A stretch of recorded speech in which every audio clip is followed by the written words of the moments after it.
My name is Ashley, I'm 28 years old, and I'm watching my parents pound desperately on the glass doors of the Grand Belmont Hotel while rain soaks through their expensive evening wear. Just 1 hour ago, they were laughing as my sister Brittany shoved me face-first into a 3-tier wedding cake. Now they're stranded without room keys, wallets, or phones, and I'm the only one who can help them. But I won't. This is the story of how I finally stopped being my family's doormat and left them to face the consequences of their cruelty. Before I continue this story, I'd love to know where you're watching from today. Are you someone who understands what it's like to be the family scapegoat? Hit that like button if you've ever dreamed of standing up to toxic relatives, and don't forget to subscribe for more stories about finding your backbone. Trust me, what happens next will show you that sometimes the best revenge is simply walking away and letting karma handle the rest.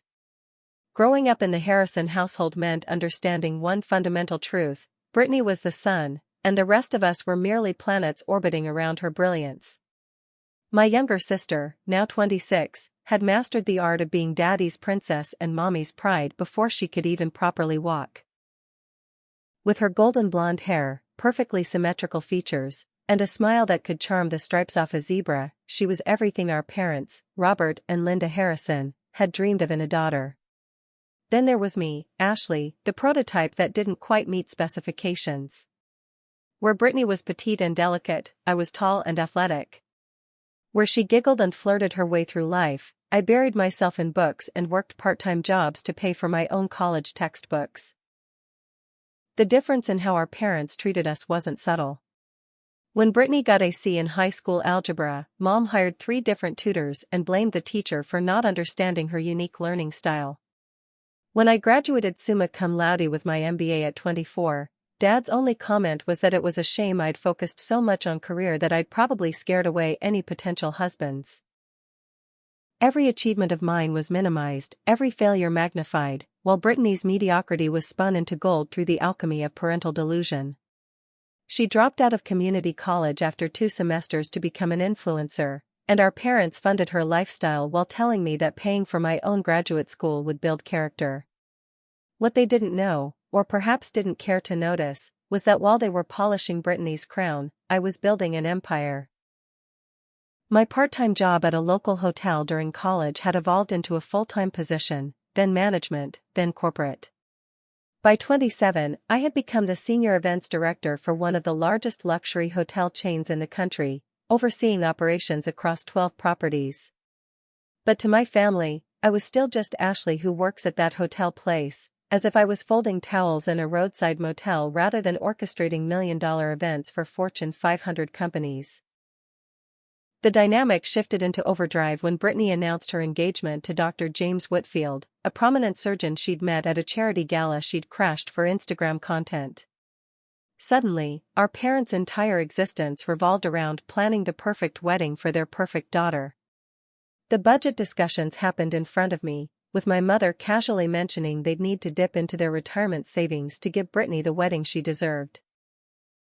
When I quietly offered to use my industry connections to help with venue and vendor discounts, they accepted with the same enthusiasm most people reserve for taking out the trash, a necessary but unremarkable task. Over the next 6 months, I leveraged every professional relationship I'd built to transform their champagne dreams into reality on a beer budget. The Grand Belmont Hotel, our chain's flagship property, typically charged $40,000 just for venue rental. I got it for $8,000. The executive chef, who owed me a favor after I'd covered for him during a crisis, agreed to create a custom menu at cost. The florist who supplied all our properties gave me a 70% discount. In total, I saved my parents close to $100,000, but did they thank me? No. Instead, they told everyone at Brittany's engagement party how lucky she was to have parents who could provide such an extravagant wedding.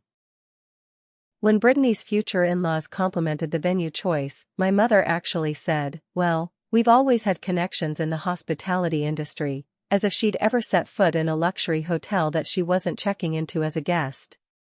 The irony wasn't lost on me that while they bragged about their supposed connections, I was the one fielding calls at 10 p.m. from vendors, adjusting contracts, managing timelines, and ensuring every detail was perfect. Brittany would text me lists of demands, Pinterest boards of her vision, and complaints about how stressed she was from having to choose between ivory and cream napkins. She never once said thank you. Instead, she'd post on social media about how exhausting wedding planning was, complete with staged photos of her surrounded by fabric swatches and color palettes that I had carefully curated and presented to her. Her followers cooed over what a dedicated bride she was, while I worked 16-hour days managing both the wedding and my actual job. The financial hypocrisy was perhaps the most galling part. My parents had always pleaded poverty when it came to my needs, citing tight budgets when I'd asked for help with textbooks or rent during college. Yet somehow they found $20,000 for Brittany's dress, a confection of lace and illusion that she'd wear exactly once. When I'd mentioned needing a new laptop for work 3 years ago, my father had given me a lecture about financial responsibility and living within my means. Yet he didn't blink when writing a check for Brittany's spa bachelorette weekend in Napa Valley. The message was clear: money existed in abundance for Brittany's wants but was perpetually scarce for my needs. What made it worse was how they'd rewritten history to suit their narrative. At family gatherings, my mother would tell relatives how Brittany had always been destined for greatness, how she'd shown such promise from a young age. She'd conveniently forget that Brittany's greatest achievement in high school was dating the quarterback, while I'd been valedictorian. They'd mention Brittany's successful career in social media, inflating her 3,000 bot followers into an empire, while dismissing my executive position as some hotel job. The extended family bought into it because that's what they were shown, the carefully curated version where Brittany sparkled and I merely existed in the background. The rehearsal dinner was scheduled for Friday evening in the Grand Belmont's private dining room, a space that typically hosted ambassadors and celebrities. I'd spent weeks perfecting every detail, from the hand-calligraphed place cards to the 7-course tasting menu that showcased the chef's molecular gastronomy skills. The room was transformed into an enchanted garden, with $10,000 worth of rare orchids and twinkling lights creating an atmosphere that belonged in a fairy tale. I arrived 15 minutes early to do a final walkthrough, adjusting a centerpiece here, smoothing a tablecloth there, ensuring everything met the impossible standards my family claimed to have but couldn't actually identify. That's when I saw it, my place card sitting at table 7, tucked in the back corner with the hotel's service staff. Not at the head table with immediate family, not even at table 2 with extended relatives, but relegated to the same status as the waiters and bartenders who would be serving the meal. My hands trembled as I picked up the small card, seeing my name printed there as if I was an afterthought, a +1 who'd wandered in off the street rather than the person who'd orchestrated this entire event. The rage that bubbled up was familiar, a lifetime of similar slights compressed into this one perfect metaphor for my place in the family hierarchy. When I confronted my mother, pulling her aside as guests began arriving, she barely glanced up from adjusting Brittany's hair. "Oh, Ashley, don't be dramatic. We needed room at the main table for the Whitfield family, and you know how these things are. Besides, you'll probably want to be back there anyway to coordinate with the staff, won't you?" The casual dismissal in her voice, the assumption that I'd prefer to work during my own sister's rehearsal dinner rather than be treated as family, hit me like a physical blow. When I started to protest, she actually shushed me, hissing that I was going to upset Brittany on her special night. The dinner began, and I took my assigned seat, surrounded by servers who kept apologizing, assuming there'd been some terrible mistake. I watched from across the room as my family laughed and toasted, my father telling stories about Brittany's childhood that conveniently erased my existence. When the salad course arrived, a server accidentally brought me the same plate as the guests, and Brittany actually called out from the head table, "Oh no, Ashley's not supposed to get the guest menu. She's working." The room laughed, that polite titter that people give when they're not sure if something's a joke or just cruel, and I forced a smile while something inside me finally snapped. The humiliations continued throughout the meal like a perfectly choreographed dance of degradation. During the fish course, Brittany accidentally knocked over her wine glass, sending a cascade of expensive Pinot Noir across the pristine white tablecloth. She called out, "Ashley, could you handle this? You know about these things." I watched myself stand up, watched myself walk over with napkins while she continued her conversation without even looking at me, treating me like invisible help. The Whitfield family exchanged glances, clearly uncomfortable, but my parents beamed as if this was normal, acceptable, even amusing. James's best man, a fraternity brother named Trevor who'd already had too much to drink, stood up for his speech during the meat course. What followed was 20 minutes of inside jokes, medical school anecdotes, and then, inexplicably, a series of funny stories about the bride's family that Brittany had apparently shared. Each one painted me as a joke, the uptight sister who couldn't get a date, who spent her weekends alone, who was so boring that Brittany had to save her by teaching her how to dress. The worst part was hearing my own painful memories transformed into comedy. The time I'd been stood up for prom became a hilarious tale of poor Ashley waiting on the porch in her dress. My struggle with anxiety during college was reduced to Ashley being too scared to go to parties. The room laughed at each punchline while I sat frozen, my fingernails digging crescents into my palms. But nothing, absolutely nothing, prepared me for the cake moment. The pastry chef had created a gorgeous 3-tier rehearsal cake, a smaller version of what would grace the reception tomorrow. It was a masterpiece of fondant and sugar flowers, each detail perfect, because I'd personally overseen its creation. As the servers wheeled it out, Brittany squealed with delight, clapping her hands and demanding everyone gather around for photos. She called out, "Ashley, the flowers on the second tier aren't sitting right. Fix it." I should have known. I should have seen the glint in her eye, recognized the setup, but 28 years of conditioning kicked in and I automatically moved forward to help. I leaned in to adjust the sugar peonies, my fingers barely grazing the fondant, when I felt Brittany's hands on my back. The shove wasn't gentle or playful, it was violent, deliberate, fueled by years of jealousy I hadn't even known existed. I went face first into the cake, the beautiful structure collapsing under my weight, covering me in buttercream and fondant. The room exploded in gasps and then, horrifyingly, laughter. Through the mess covering my eyes, I could see my parents doubled over. My father actually slapping his knee like this was the funniest thing he'd ever witnessed. My mother's shrill cackle cut through the air as she gasped out, "Finally, Ashley's good for entertainment." The laughter felt like it went on forever, each second stretching into an eternity of humiliation. Brittany stood there with her hand over her mouth in fake shock, her eyes dancing with malicious joy. "Oh my God, Ashley, you're so clumsy. Look what you did to the cake," she exclaimed, performatively upset even as she struggled not to smile. Dr. Whitfield helped me to my feet, the only person in the room showing any decency, while my parents continued their hysterics. My mother actually took out her phone to take pictures, declaring this would be one for the wedding slideshow. I stood there, covered in what had been a $4,000 cake, watching my family reveal their true selves. This wasn't a moment of playful sibling rivalry gone too far.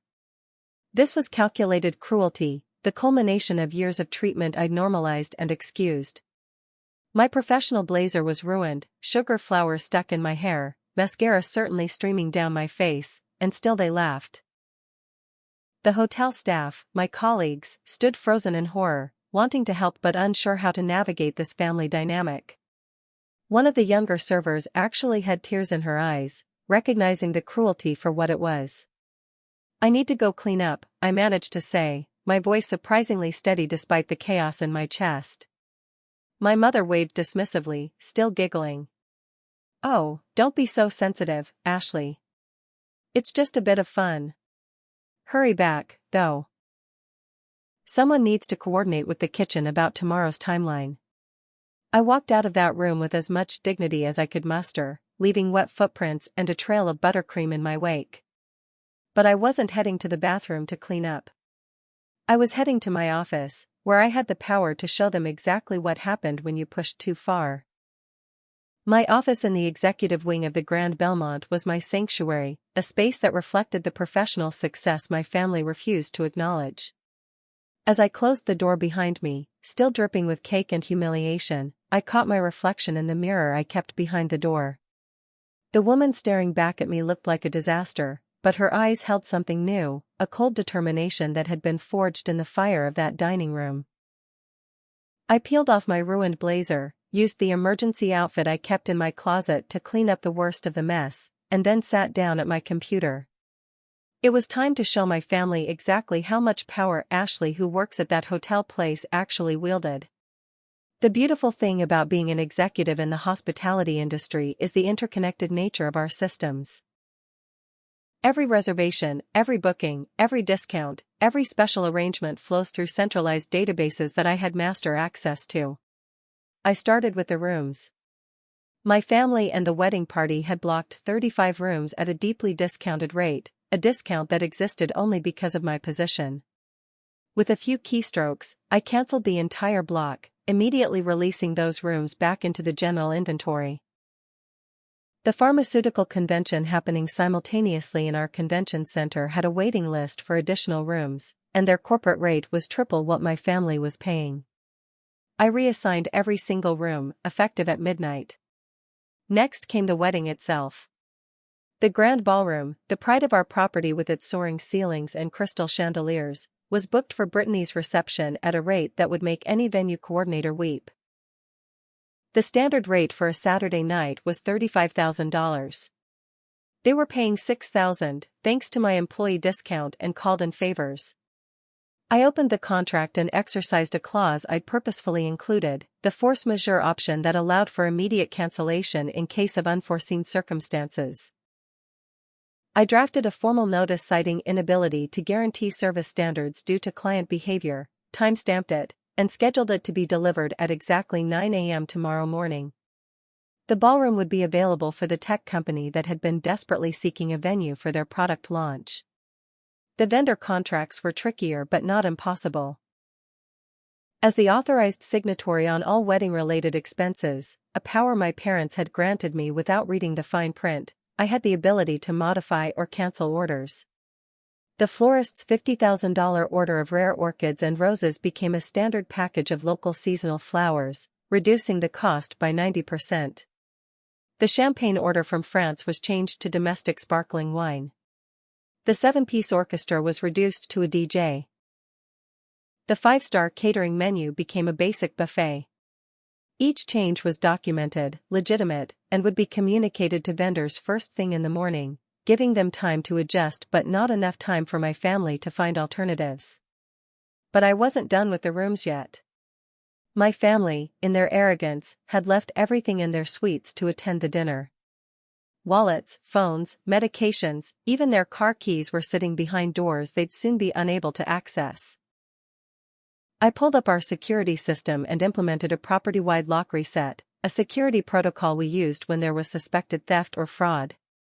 Every keycard would be deactivated at midnight, requiring guests to verify their identity at the front desk to receive new ones.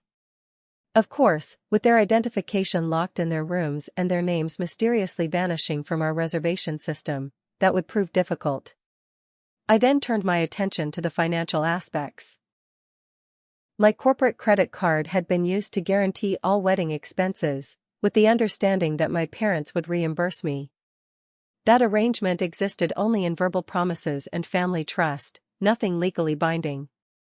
I called our corporate payment processor and reported suspicious activity on the card, triggering an immediate freeze and investigation. Any charges attempting to process would be declined, and new authorizations would be impossible. The vendors who hadn't been prepaid would be calling for payment tomorrow, and my family's credit cards wouldn't work without my authorization as the primary account holder. The honeymoon suite, a 3,000-square-foot penthouse with panoramic city views, was Brittany's pride and joy. She'd been posting photos of it for weeks, bragging about the luxury that awaited her. I canceled the reservation and offered it to a diplomatic delegation arriving tomorrow who would pay the full rate of $10,000 per night. The standard room I moved Brittany and James to was nice enough, but it faced the parking garage and was next to the ice machine. Every detail mattered in the hospitality industry, and I was finally using that attention to detail for my own benefit. As I worked, my phone buzzed with messages I ignored. The rehearsal dinner would be ending soon, and they'd discover their first unpleasant surprise when they tried to pay the bill. Without my corporate authorization, the dinner would need to be settled immediately, in full, at standard menu prices rather than the discounted rate I'd arranged. That would be about $18,000 they weren't expecting. I pulled up our security camera feeds on my second monitor, watching as servers began presenting bills to the head table. The confusion on my father's face as his credit card was declined was poetry in motion. I created a detailed timeline of when each cancellation would take effect, ensuring maximum impact with minimal ability to recover. The beauty salon appointments for tomorrow morning would be cancelled at 6 a.m. The photographer would receive notice that his deposit hadn't actually been paid at 7 a.m. The cake delivery would be refused at 8 a.m. due to payment issues. By 9 a.m., when the ballroom cancellation hit, the entire wedding would be in freefall. But the true masterpiece was the room situation. At exactly midnight, every member of my family would find themselves locked out of their rooms, in evening wear, without access to money, phones, or even a change of clothes. The piece de resistance came when I accessed our loyalty program database. My mother had been proudly maintaining Diamond Elite status for 15 years, a level that came with numerous perks and privileges. That status existed because I'd been manually adding points to her account, ensuring she maintained the tier despite not actually earning enough stays. With a few clicks, I corrected years of false accounting.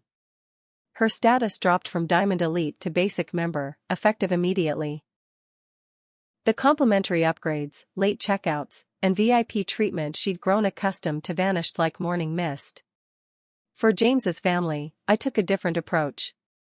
They were innocent bystanders in this family drama, and I had no desire to punish them for my family's behavior. I sent a carefully worded email from my official account to Mrs. Whitfield, expressing my concerns about the financial irregularities I'd discovered while processing wedding payments.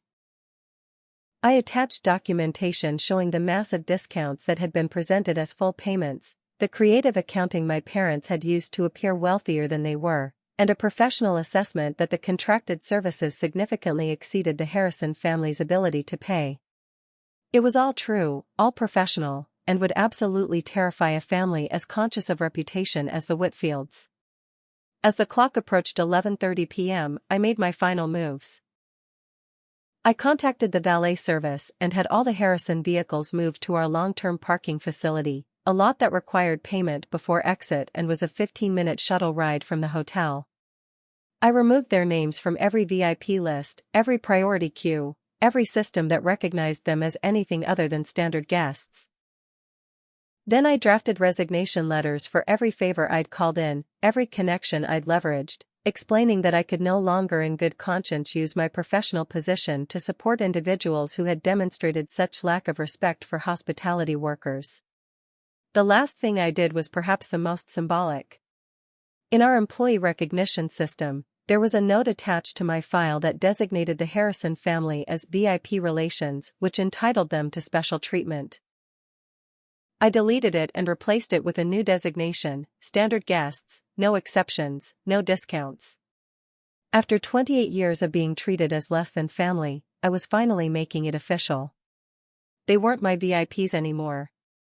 They were just another set of demanding guests who would learn what it meant to pay full price, follow standard policies, and treat hotel staff with respect.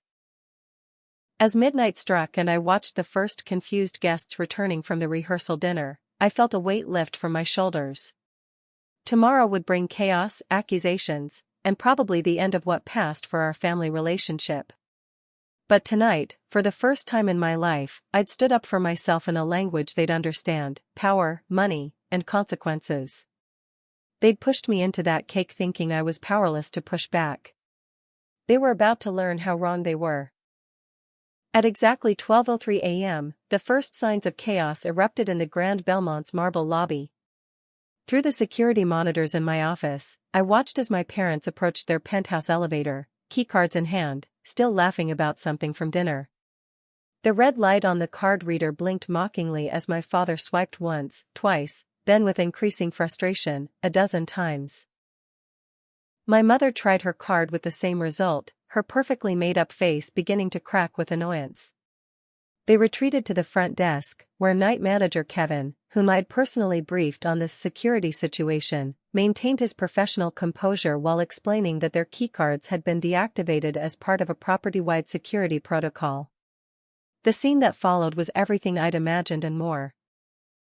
My father, Robert Harrison, a man who prided himself on never raising his voice in public, began shouting about discrimination and demanding to speak to managers.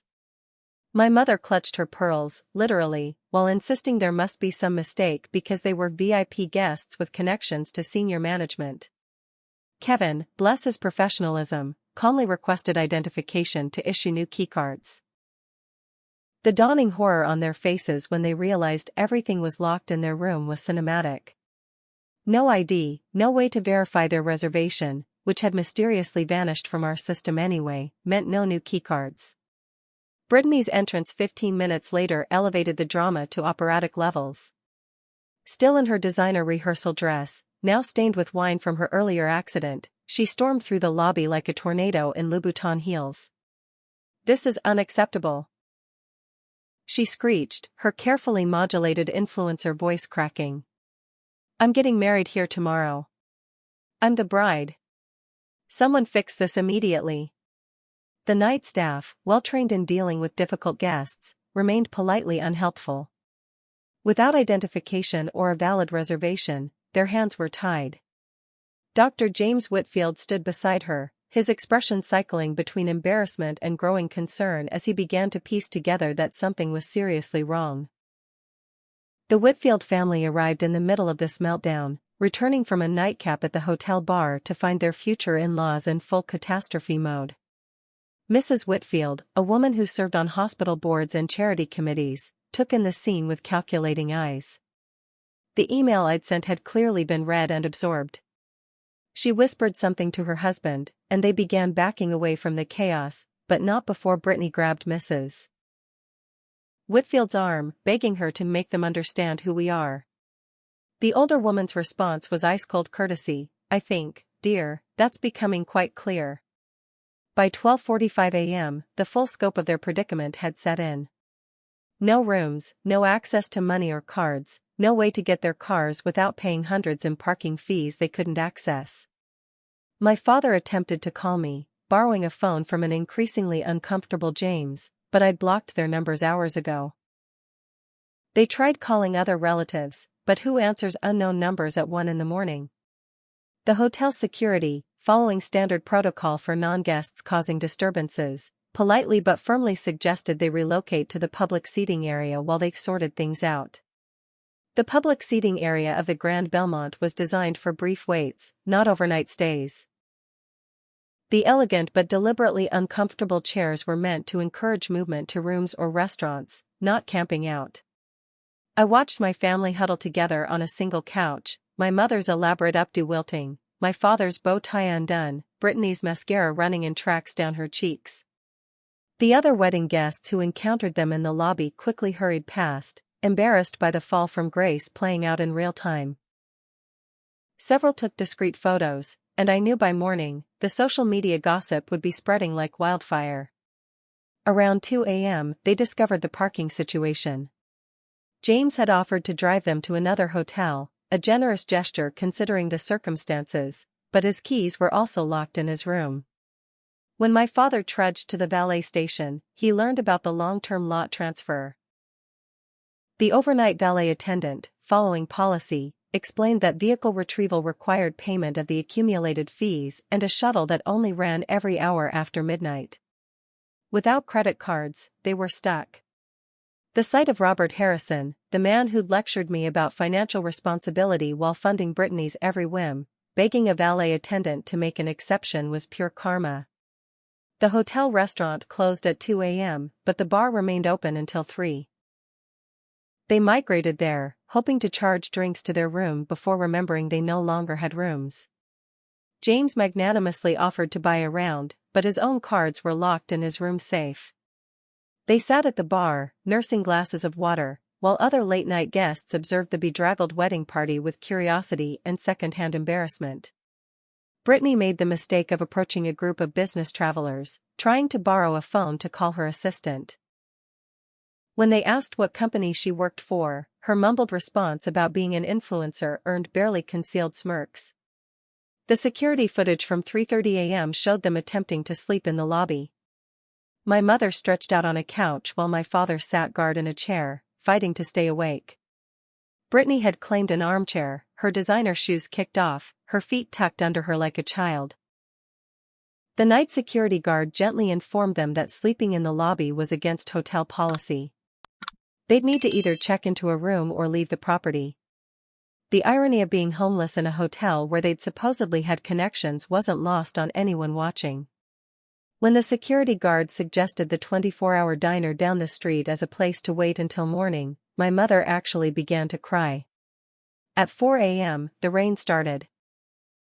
Not a gentle shower, but a dramatic summer storm that soaked anyone brave enough to venture outside. Through the lobby windows, I watched my family debate their options. The diner was a 10-minute walk. Without umbrellas, they'd be drenched. But staying meant continued humiliation and the growing attention of hotel staff who were beginning their early morning shifts. Pride finally lost to desperation, and they ventured out into the storm. The image of them hunched against the rain, my mother trying to protect her hair with her tiny clutch purse, Brittany's dress plastered to her body, my father's tuxedo soaked through, was the perfect metaphor for their situation. The diner, a 24-hour establishment that catered to shift workers and late-night partiers, was a far cry from the elegant spaces they usually inhabited.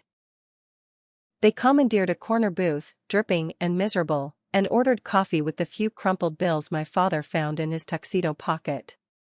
$7.32, that's what the Harrison family fortune had been reduced to. They sat there until 6 a.m. when the breakfast rush started and the manager pointedly asked if they'd be ordering food. When they admitted they couldn't, he suggested they make room for paying customers. By 7 a.m., word had spread through the hotel staff grapevine. The Harrison family, the ones who'd treated service workers like furniture, who'd demanded discounts on top of discounts, who'd shoved a woman into a cake and laughed, were getting their comeuppance. While maintaining complete professionalism, there was a certain satisfaction in the air as staff members went about their duties. The florist arrived at 7:30 to confirm the massive order changes, looking confused but relieved. The photographer showed up at 8 demanding immediate payment for services or he'd leave. The cake delivery at 8:30 was rejected at the loading dock. 9 a.m. brought the crescendo. My family, exhausted, humiliated, and still damp from their storm-soaked walk, returned to the hotel hoping to resolve the situation once the day managers arrived. They found chaos. Wedding guests milled about the lobby, confused about changed room assignments. Vendors demanded payment or threatened to leave. The Whitfield family sat in the restaurant, having a serious breakfast meeting that looked more like a war council. And then, the final blow. The ballroom cancellation notice was delivered by our director of events, who professionally explained that due to unforeseen circumstances, the venue was no longer available. Brittany's reaction was volcanic. She flew at the director, actually attempting to physically assault him before James restrained her. Her screams echoed through the marble lobby, "You can't do this. I'm getting married today. This is my wedding day." The scene was so dramatic that guests began recording on their phones. Within minutes, videos titled "Bridezilla Meltdown at Luxury Hotel" were being uploaded to social media. The carefully curated image Brittany had spent years building crumbled in real time as she screamed profanities and threats while mascara streamed down her face. The Whitfield family's intervention was swift and surgical. Dr. Whitfield Sr. pulled his son aside for a conversation that, while inaudible from the cameras, clearly resulted in a decision. James approached Brittany, who clung to him desperately, and spoke quietly. Whatever he said caused her to collapse completely, sobbing on the marble floor while my parents stood frozen, unable to process how their perfect daughter's perfect day had turned into a public spectacle. Mrs. Whitfield approached my parents with the bearing of a woman delivering a legal summons, which, as I'd learn later, wasn't far from the truth. By 10 a.m., the wedding was officially cancelled. The Whitfield family had checked out, leaving behind a relationship that couldn't survive the exposure of the Harrison family's true financial situation and character. Vendors packed up their supplies, demanding payment for work already completed. Wedding guests awkwardly collected their belongings, many expressing relief that they wouldn't have to sit through what was clearly a doomed union. And through it all, my family remained in the lobby, no longer angry but broken, finally understanding that their house of cards had collapsed entirely. At 10:30 a.m., I finally emerged from my office, having monitored the complete destruction of my family's facade from the comfort of my executive chair. I'd changed into my most expensive suit, the one I'd bought to celebrate my promotion to regional director, a position my family didn't even know I'd achieved. My hair was perfectly styled, my makeup flawless, a stark contrast to the bedraggled group huddled in the lobby's corner. As I walked through the marble foyer, my heels clicking authoritatively against the floor, heads turned. The staff nodded respectfully, and I heard whispers of "That's Ms. Harrison," the regional director, following in my wake. My family didn't recognize me at first. Why would they? They'd never seen me as anything more than backdrop to Brittany's brilliance. But as I approached their shame corner, my mother's eyes widened with a mixture of hope and confusion. "Ashley," she croaked, her voice hoarse from a night of arguing and pleading. "Oh, thank God, there's been some terrible mistake. They've cancelled our rooms, the wedding, everything. You need to fix this immediately." Even in their darkest hour, the entitlement remained. I was still just the help, summoned to clean up their mess. I gestured to the conference room behind the concierge desk. "Let's discuss this privately," I said, my voice carrying the authority they'd never acknowledged I possessed. They followed meekly, James trailing behind despite having officially ended his relationship with Brittany 2 hours prior. As we entered the elegantly appointed room, I took my seat at the head of the table, a position that clearly unsettled my father. He'd always insisted on sitting at the head of every table, a small power play that now seemed pathetically obvious. "Before we begin," I said, pulling out a leather portfolio, "let me clarify a few things. I'm not Ashley who works at that hotel place. I'm Ashley Harrison, Regional Director of Operations for Lux Hotel Group, overseeing 12 properties across the southeastern United States." I slid my business card across the table, watching their faces process the title, the salary implications, the realization that I'd outranked them professionally for years. "I manage a portfolio worth approximately $400 million and oversee 800 employees. So when you asked me to fix this, I need you to understand that I already did. Everything that happened last night was my fix." The silence that followed was deafening. Brittany, for possibly the first time in her life, seemed speechless. My father's face cycled through emotions like a broken slot machine: confusion, anger, disbelief, and finally, a dawning horror. My mother clutched her ruined designer purse like a life preserver. I opened my portfolio and began laying out documents with the precision of a prosecutor presenting evidence. Bank statements showing my salary, substantially higher than my father's peak earnings. Investment accounts they didn't know existed. The deed to a downtown penthouse they'd never been invited to visit. "Let's discuss some numbers," I continued, my voice steady and professional. "The wedding you've been bragging about planning? I covered 78% of the actual costs through my vendor relationships and personal guarantees. The deposits you claim to put down? Paid from my corporate account. The room blocks? Discounted by 90% because of my position. That retirement savings you mentioned dipping into, Mom? You never touched it because I've been covering the shortfalls." I slid across copies of bank transfers, vendor invoices, and payment confirmations, each one stamped with my authorization. The revelations continued relentlessly. "The mortgage you've been struggling with for the past 18 months? I've been making the payments through an anonymous trust. Brittany's car lease? I co-signed because her credit was too poor. The country club membership you've been maintaining to keep up appearances? I took over the payments 3 years ago when you defaulted." Each document I produced was another nail in the coffin of their delusions. They weren't the successful family supporting their disappointing daughter. They were the failing family being propped up by the daughter they'd dismissed. But why? My mother finally whispered, tears creating rivulets through her caked makeup. Why would you help us if you're going to destroy us like this? It was the first genuine emotion I'd seen from her in years, and for a moment, I almost felt something. Almost. Because despite everything, I loved you, I replied.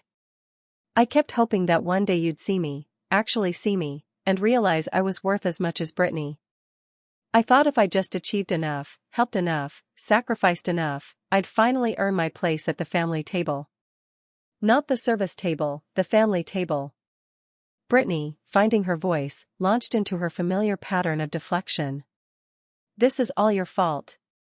You were always jealous of me, always trying to make me look bad. So what if I pushed you? It was just a joke. You're ruining my life over a stupid joke. Her voice rose to a shriek, but I remained calm. No, Brittany. You ruined your own life by building it on a foundation of lies and cruelty. I just removed my support beams. I turned to James, who'd been silently observing. I owe you an apology.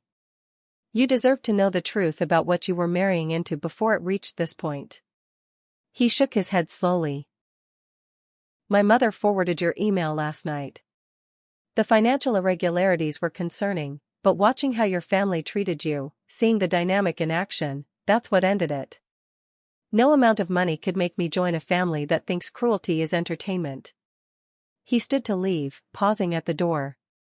For what it's worth, Ashley, you deserved better. From all of them. His exit left a silence that felt like a physical weight in the room. My father, always the businessman, tried negotiation. Surely we can work something out. You've made your point. We understand you've been successful, helpful even. But destroying your own family? That's not who we raised you to be. The irony of him claiming credit for raising me when they'd been absent for every important moment was staggering. You're right, I agreed. The person you raised would have continued being a doormat forever. The person I raised myself knows when to walk away. I pulled out the final set of documents. Here's what's going to happen. I'm willing to restore one basic room for tonight, enough time for you to make alternative arrangements. In exchange, you'll sign this agreement acknowledging the financial support I've provided and agreeing to no contact for 1 year. No calls, no texts, no showing up at my home or office, no contact through third parties. After a year, we can reassess whether a relationship is possible, but it will be on my terms. The document was thorough, legally binding, and non-negotiable. You can't be serious, my mother gasped. We're your family. You can't just cut us off like we're strangers. But I could, and we all knew it. They had no leverage, no alternatives, and for the first time in our family dynamic, I held all the power. I'm offering you more grace than you ever showed me, I pointed out. You could have spent last night on the street. Instead, you spent it in a diner. You could be dealing with lawsuits from vendors. Instead, I'm giving you time to figure out payment plans. This is mercy, not cruelty. They signed, of course. What choice did they have? Brittany's hand shook as she scrawled her name, my father's jaw clenched tight enough to crack teeth, and my mother wept silently as she added her signature. I notarized the documents myself, another small privilege of my position they'd never known about, and handed them a single room key. Room 003, first floor, by the service elevator. It's available until noon tomorrow. The room I'd assigned them was our smallest, typically used for airline staff during weather delays, but it was clean and functional. More than they deserved, less than they expected. As they gathered to leave, my mother turned back one last time. Was it worth it? Destroying your family for revenge? I considered the question seriously. I didn't destroy anything. I simply stopped holding up something that was already broken. And yes, it was worth it to finally value myself the way you never did. They left without another word, shuffling out like the broken, entitled people they'd always been but could no longer hide. I returned to my office, to my real life, finally free from the weight of their expectations and cruelty. The fallout from the Grand Belmont disaster was swift and merciless in the way only social media pylons can be. Within 24 hours, Bridezilla Brittany was trending locally, with the videos of her meltdown garnering hundreds of thousands of views. The carefully curated influencer image she'd spent years building crumbled as comment sections filled with observations about her entitled behavior and the way she'd treated hotel staff.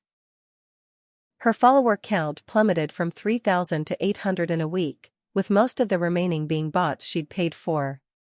Brands that had gifted her products in exchange for posts quietly severed ties, and her dreams of influencer fame evaporated like morning dew under harsh sunlight.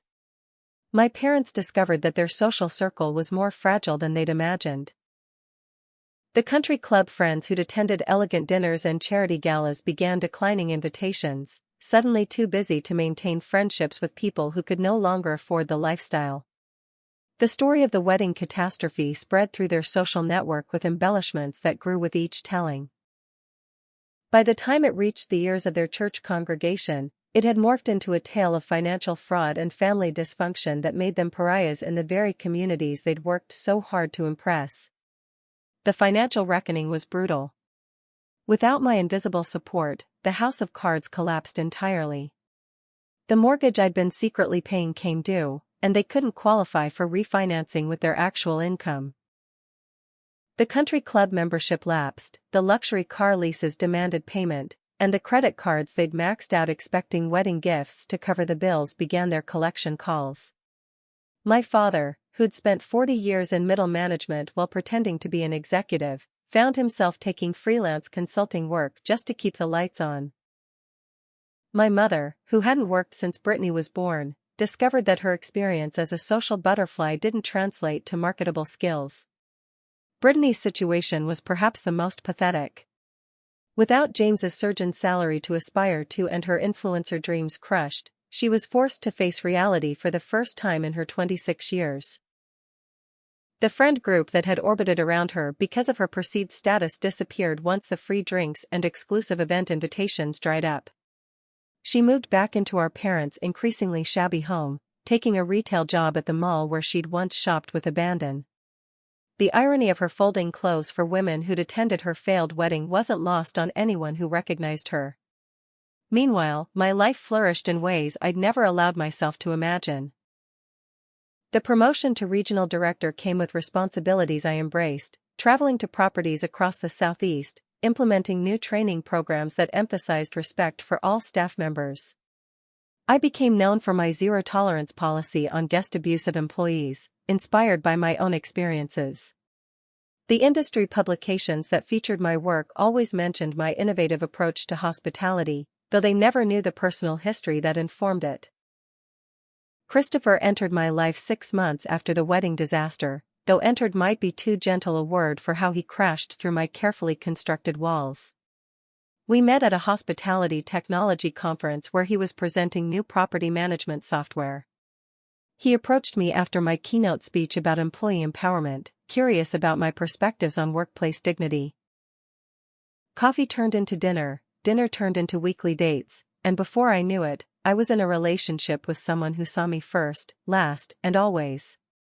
The relationship with Christopher was revelatory in its normalcy. He didn't compare me to anyone, didn't diminish my achievements, didn't need me to shrink myself to make him feel bigger. When I received an industry award for excellence in operations, he organized a surprise celebration with my genuine friends, the people who'd supported me during the family exodus.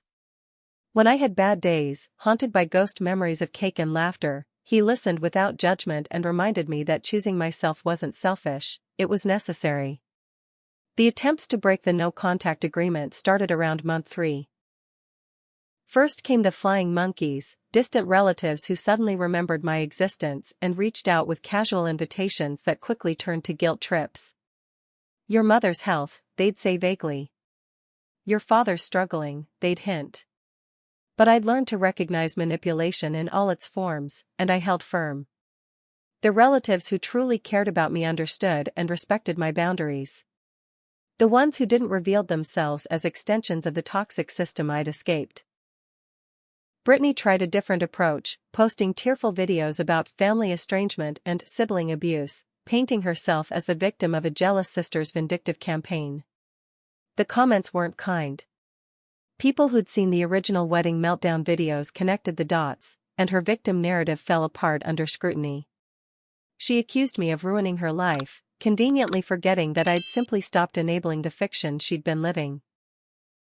The videos eventually disappeared, along with her dreams of digital fame. My parents made one desperate attempt around month 8, showing up at my office building with flowers and tears. Building security, following my explicit instructions, didn't allow them past the lobby. They waited for 3 hours, possibly hoping I'd see them and soften, but I watched from my office window without moving. The flowers they left wilted in the trash, and their tears dried without achieving their purpose. I felt something watching them leave, but it wasn't guilt or regret. It was the peculiar lightness of someone who'd finally set down a burden they'd never been meant to carry. The scholarship program I established at month 9 was my way of transforming pain into purpose. The Rising Above Fund provided full tuition for hospitality students who'd aged out of foster care or left toxic family situations. The first recipient was a young woman whose story echoed mine in painful ways, overlooked and undervalued by people who should have treasured her. Watching her graduate with honors, seeing her land her dream job, reminded me that family isn't always blood. Sometimes it's the people who see your worth when you can't see it yourself. As the 1-year mark approached, I received a letter from my parents' lawyer. They wanted to negotiate the terms of potential reconciliation, as if our relationship was a business contract up for renewal. The letter outlined their requirements for resuming contact, a public apology from me, financial assistance for their mounting debts, and a promise to put the past behind us. I had my lawyer respond with a simple message: the no-contact agreement had no expiration date, and any further attempts at communication through third parties would be considered harassment. 1 year and 6 months after the Grand Belmont incident, I stood in front of a mirror in an entirely different hotel, wearing a simple but elegant white dress. No cake-like confection of lace and illusion, just clean lines that reflected the person I'd become. Christopher would be waiting at the altar in 20 minutes, probably already crying because he was wonderfully emotional about moments that mattered. Our wedding had 40 guests, each one carefully chosen because they'd proven themselves worthy of witnessing our joy. Not a single Harrison was in attendance, and that felt like its own kind of perfect. The contrast between this wedding and the one that never happened couldn't have been starker. Where Brittany had wanted spectacle, I chose intimacy. Where my parents had demanded luxury they couldn't afford, Christopher and I paid for everything ourselves, choosing meaning over impressiveness. Our venue was a small boutique hotel owned by a colleague who'd become a dear friend, someone who understood why I needed to create new memories in hospitality spaces. The flowers were wildflowers from a local farm, the cake was from our favorite neighborhood bakery, and the photographer was someone who specialized in capturing joy rather than poses. My wedding party consisted of 3 women who'd become my chosen sisters. Maria, my assistant who'd held me while I cried off cake and humiliation that horrible night. Janet, the finance director who'd taught me to value my worth in numbers and self-respect. Alexandra, Christopher's sister who'd welcomed me into their family with the warmth I'd never known was possible. As they helped me with final touches, their laughter filled the room with the kind of support that doesn't demand payment in degradation. The ceremony itself was everything my family would have hated and I absolutely loved. Christopher's vows included promises to always see me, never to laugh at my pain, and to celebrate every achievement as if it were his own. My vows promised to never shrink myself for his comfort, to trust in the love that didn't require me to audition for it daily, and to build a family based on respect rather than hierarchy.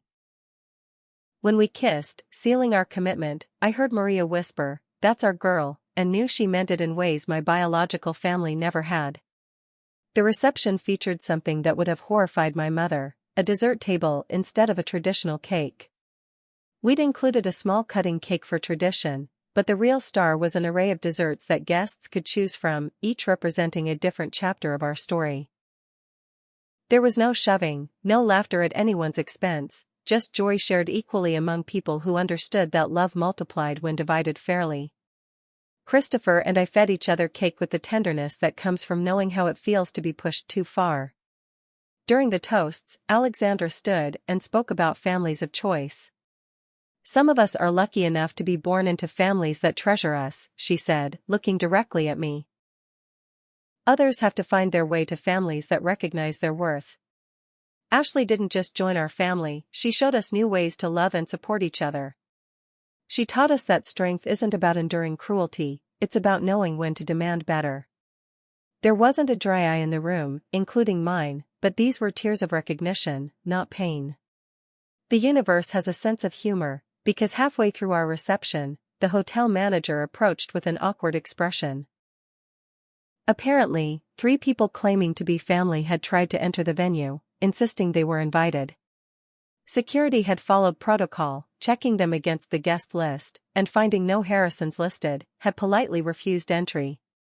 They were currently in the lobby, causing what the manager diplomatically called a disturbance. I looked at Christopher, who squeezed my hand and said, "Your wedding, your choice. But you don't owe them anything." I found them exactly where I'd left them metaphorically, in a hotel lobby, looking out of place and demanding special treatment. Time hadn't been kind. My father seemed smaller, his commanding presence diminished by the weight of consequences. My mother's perfectly maintained appearance had surrendered to reality, her designer clothes replaced by department store attempts at maintaining an image. Brittany stood between them, no longer the golden child but a woman approaching 30 with nothing to show for it but bitterness and a retail name tag she'd forgotten to remove. "Ashley," my mother began, but I held up my hand. "It's my wedding day," I said simply. "A day you're not part of because you chose cruelty over kindness, hierarchy over love, appearance over substance. I'm not the same person you pushed into that cake. I'm someone who knows her worth, who built a life surrounded by people who enhance rather than diminish me. You could have been part of this if you'd ever, even once, chosen to see me as more than Brittany's supporting cast." The security guard stepped forward, ready to escort them out, but they were already leaving, finally understanding that some bridges, once burned, couldn't be rebuilt with tears and manipulation. I returned to my reception, to my real family, to the life I'd built from the ashes of their cruelty. Christopher pulled me onto the dance floor, where we swayed to a song about finding home in another person's arms. Around us, our guests celebrated love that didn't require performance or perfection, just presence and respect. The photographer captured moments of genuine joy rather than staged perfection, and I knew these images would tell the story of a woman who'd learned that the best revenge wasn't destruction, it was construction of a life too beautiful for toxic people to touch. As the evening wound down, I found myself on the terrace with Maria, looking out at the city lights. "Do you ever regret it?" she asked. "Cutting them off so completely?" I considered the question, thinking about the life I might have had if I'd continued accepting their treatment. "I regret that it was necessary," I finally answered. "I regret that they couldn't see what they were losing. But I don't regret choosing myself. Every beautiful thing in my life now exists because I finally stopped letting them convince me I deserved less." The lesson I carried forward, the one I shared with scholarship recipients and men's, was simple but powerful. When people show you repeatedly that your pain is their entertainment, believe them. Don't wait for them to change, don't hope that achievement will earn their respect, don't sacrifice your worth on the altar of their approval. The family you choose, the one that celebrates your victories and cushions your falls, is worth more than blood relations who see you as nothing more than a supporting character in someone else's story. 6 months later, when Christopher and I announced our pregnancy at a Sunday brunch with our chosen family, the joy was immediate and genuine. No comparisons to anyone else's achievements, no jokes about how I'd finally done something right, just pure happiness for the life we were creating. As I watched the people who'd become my true family plan baby showers and argue playfully over who would be the favorite aunt or uncle, I realized that the push into that cake had been a gift. It had been the final shove I needed to stop accepting less than I deserved and start building more than they could imagine.